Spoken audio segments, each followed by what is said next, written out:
우리가 대상 사건 자체가 좀 불명확해진 것 같습니다. 처음에는 특검과 관련된 사건인 것처럼 보였는데 지금은 내란 외환 반란의 죄 그리고 12.3 비상계엄 전후 발생한 관련 사건 이렇게 됐는데 이게 어느 정도까지 확대되는지가 불명확한 것 아닌가.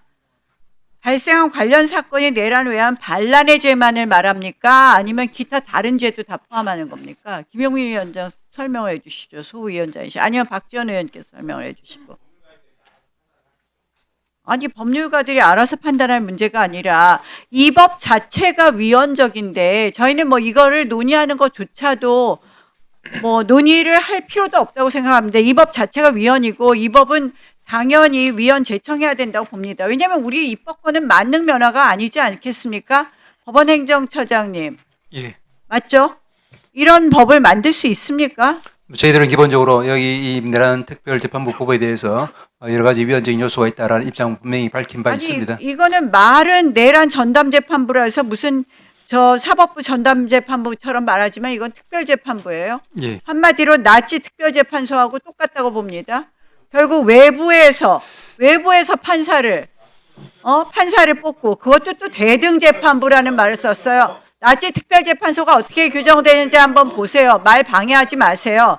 그래서 외부 사람들이 판사를 마음대로 골라갖고 그리고 그것도 또 대등재판부를 말하는데 참 어이가 없습니다. 이 사법부 독립에 관한 기본 원칙이라든지 사법 독립권을 다 침해하는데 지금 보면 대상 자체도 불명확해요. 이거 법률가들이 판단하라고요? 어디까지 확대하겠다는 겁니까? 이 지난 1년 정말 얼마나 민주주의가 후퇴됐습니까? 얼마나 국민의 주권은 이렇게 황폐화되는 겁니까? 이거 국민의 재판권을 침해하는 것입니다. 이런 법을 지금 그대로 시행을 하겠다? 지겸 판사 바꾼다고 했더니 선택권은 줬지만 2심 가서도 똑같이 외부에서 결정한 사람들을 한테 재판 받으라는 거 아닙니까? 이게 판사 골라 쓰겠다는 건데 그렇게 자신 없어요? 내란 하시는데 내란 유죄가 자신이 없습니까? 자, 정성호 장관. 네네. 이 차관도 비슷한 취지로 말씀하셨는데요. 이 부분에 대해서 법무부도 수수방관할 것이 아니라 이 입법부가 마음대로 하는 것이 입법부가 아닙니다. 위헌성 부분 판단해 주시고요. 그다음 추가로 말씀드리는 것은 쿠팡 사건, 중국인 그거 언제 송환 요청하고 하겠습니까? 그거 지금 하나도 안 하고 있는데 똑바로 하시고요. 공수처장, 대통령하고 현지 누나 직권남용으로 즉각 수사하십시오. 아시다시피 지금 대통령 감찰 구조가 없는 걸 감찰을 명했습니다. 왜냐? 검사가 기피 신청권이 있습니다. 검사가 퇴정한 적도 왕왕 있었습니다. 이것으로 감찰 받은 적이 없어요. 근데 그걸 감찰하라고 했습니다. 이거 대통령의 명백한 직권남용이고 공수처에서 예전에 현직 대통령, 전 대통령에 대해서 직권남용을 이유로 수사하셨습니다. 그래서 속 떨어지는 거니까 수사 꼭 하시고요. 현지인들도 마찬가지입니다. 아시죠? 미국은 수사하실 것을 촉구합니다. 네, 이성현 의원님. 예, 전주월 출신 이성윤입니다.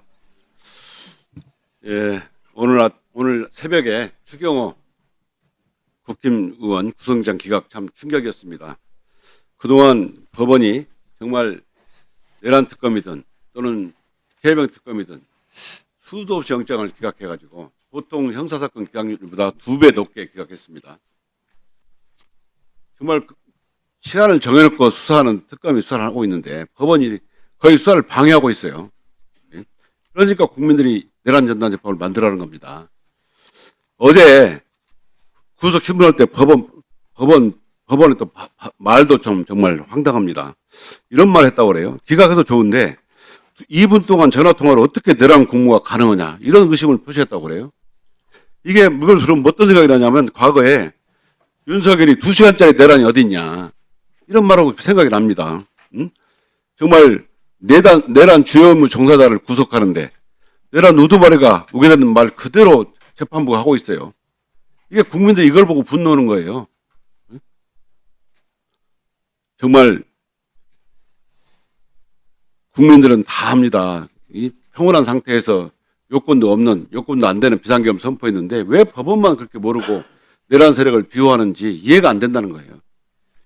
정말 제가 여러 번 말씀드렸지만 헌법과 법치주의의 최후 보루가 아니라 내란 세력 비호 세력이라고 자꾸 건다는 겁니다. 그러니까 내란 전단 재판부를 만들어라는 거예요. 이게 자업자득이라는 겁니다. 다른 걸 떠나서 법원이 다음 주에 보고자를 냈던데 사법제도 개편 공청회 개최하죠. 예, 그렇습니다. 그걸 보니까 주권자인 국민의 입장에서 바른미래당 사법제도 개편 방향에 대해서 의견을 골고루 청취한다. 이렇게 되어 있습니다. 예, 맞습니까? 그렇습니다. 그러면 3일간 하는데 마지막에 120분간 토론하는 거 보면요. 문영배 전 헌법재판소 재판관이 나옵니다. 예. 이분은 3년간 8명 재판관 중원을 주장하는 분이에요. 법원 출신이죠. 예. 그렇죠. 예, 또 박은정 전 이화여대 교수는 법원 양형위원이었죠. 예, 또 심석대 세명대 저널리즘 교수도 법원 양형위원회 위원이었죠. 예, 또 조재현 이분은 법원 행정처 처장이었죠. 네, 차병직 법률신문 편집인 이분도 법원 정책 자문위원이었죠. 예. 왜 이런 사람들만 데려다가 공청회를 합니까? 그러면서 국민의 의견을 듣는다고요? 국민이 없잖아요. 무슨 국민의 눈높이가 나오겠어요. 더군다나 법률신문이 지난 10월 16일 날 대법원장 법원 국회 출석을 가지고 뭐라 했냐면 그날 16일 날 기사 한번 보십시오. 뭐라고 나온 정말 인생 바쳐 복사하는 게 무슨 의미? 너무 슬픈 날.